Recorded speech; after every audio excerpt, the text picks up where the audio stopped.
How do you attract game developers as a game composer so that you can have more work? Let's talk about it.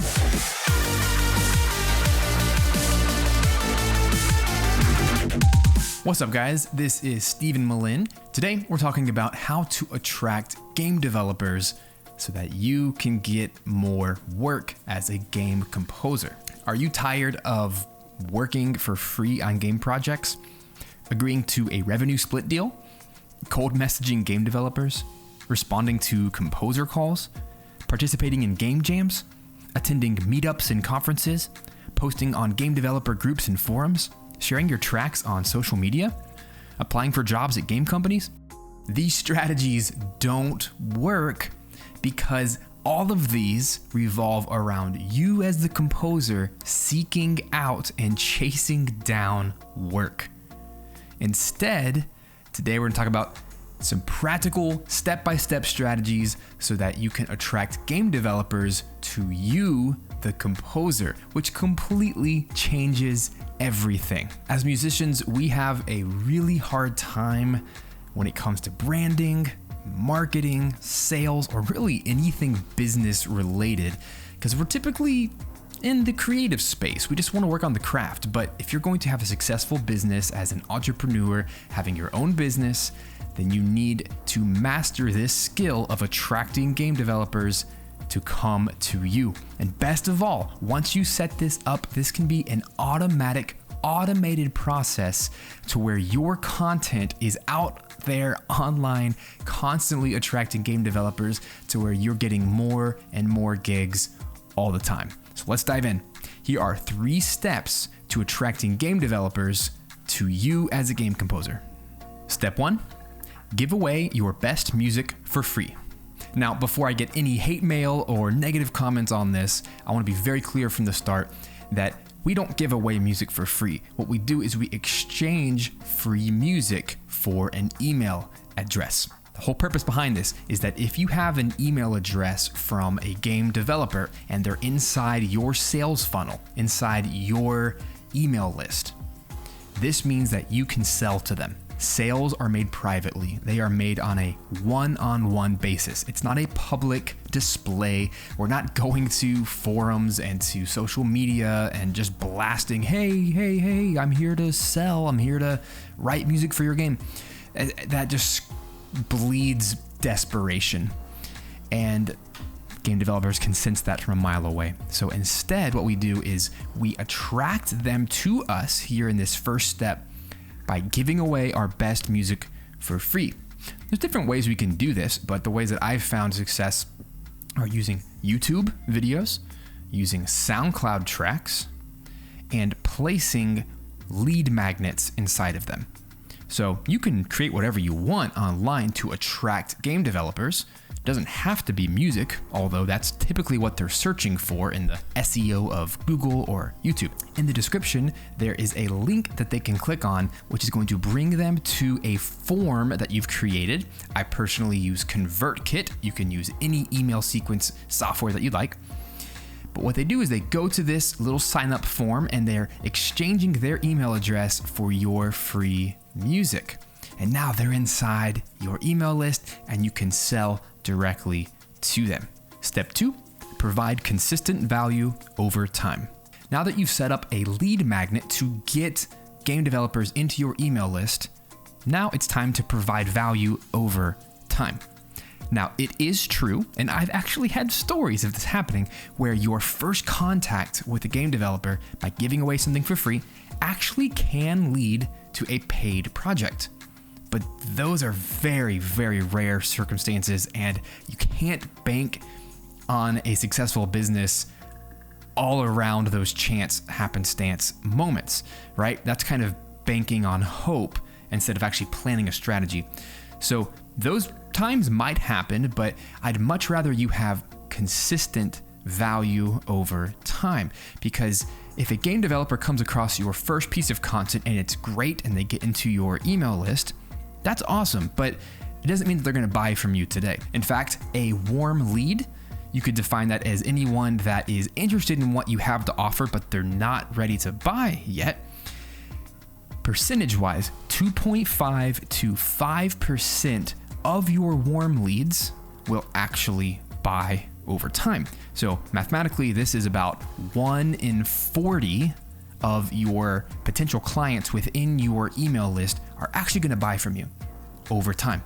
So if you only do one piece of content, then you're leaving 39 potential sales on the line just because you didn't provide more. Because let's be honest, I mean, think about your favorite YouTuber or your favorite podcaster.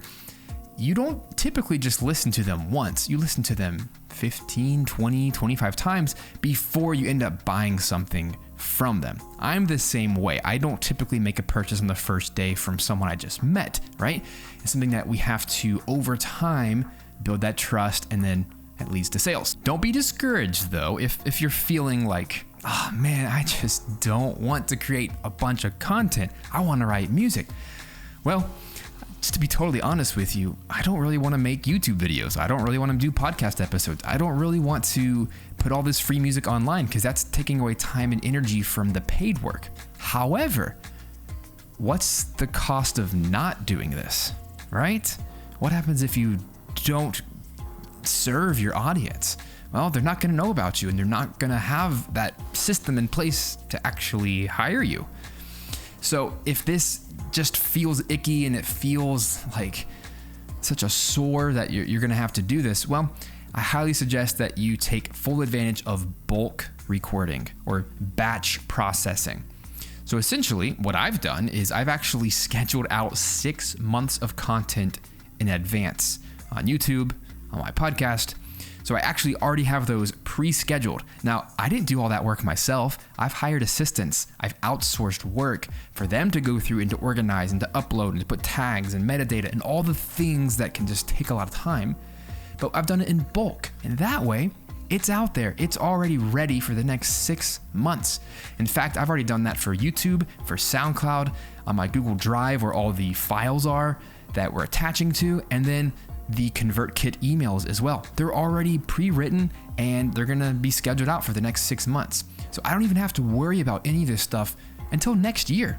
And that didn't take a lot of time. It literally just took a few hours for me to sit down, write some step-by-step documentation to hand over to assistants. I paid them, they knocked it out.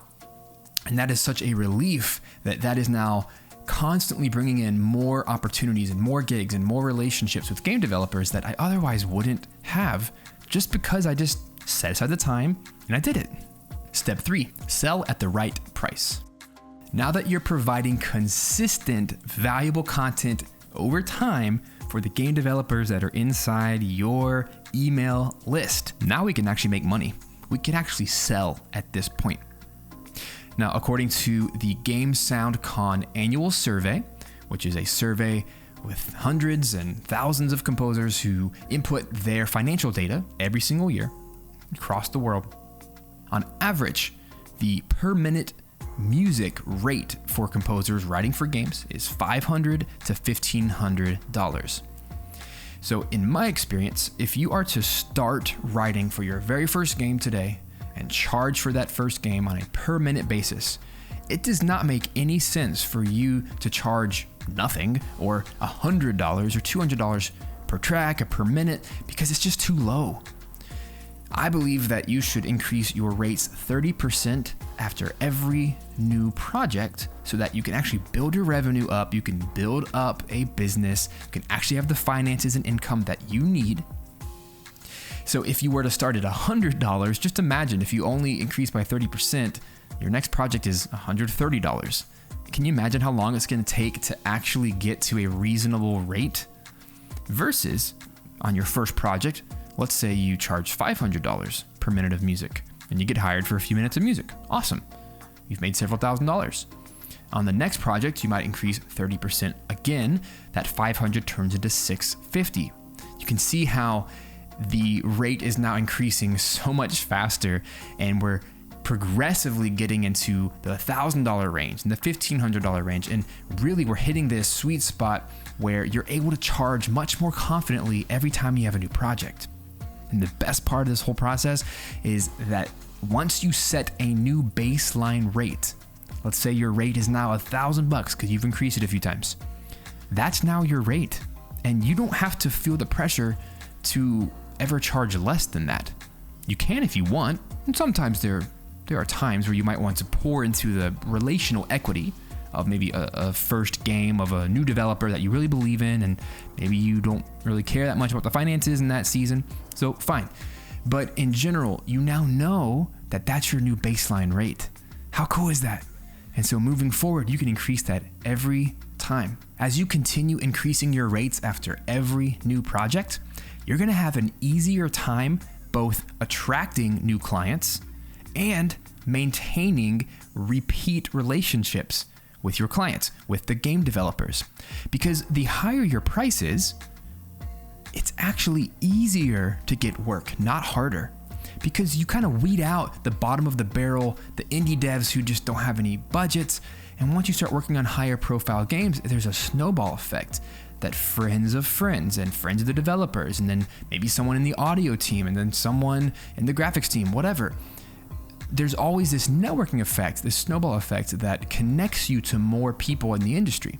And of course, as you continue spending time in physical locations like conferences, or you're going to meetups, and you're really investing in spending real time with real people, it can be a Zoom call, it can be an internet chat, it's fine, especially in this season of COVID when it's just really hard to do anything physically, right?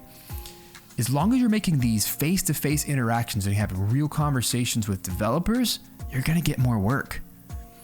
But my suggestion to you is by creating this system of free content, of getting them into your email list and providing consistent value over time, and selling when it's time to sell.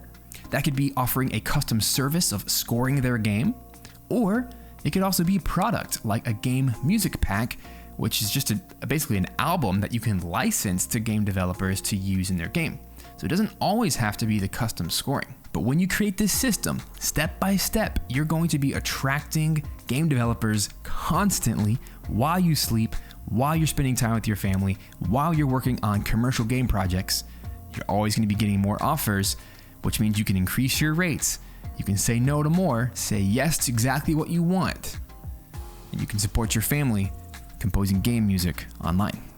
Thanks for watching here on YouTube and listening on the podcast. If this show is helpful for you, subscribe now for more episodes every Wednesday. Today's question of the day: which of these 3 steps are you on right now? Have you tried all 3? Have you done them in order? Let us know in the comments below on the YouTube video, or always on iTunes review. You can leave me a comment there. I do read every one. I want to hear where you're at in your journey. If you'd like to support your family composing game music online, download my free guide, 10 Steps to Become a Game Composer. In 5 minutes or less, this is going to answer your top questions. It's going to walk you through the process step by step, from beginning to end, and creating that recurring, sustainable income as a game composer. So check that out. You can go to stephenmillen.com/10steps, spelled number 10 steps. Thanks again, and I'll see you next week.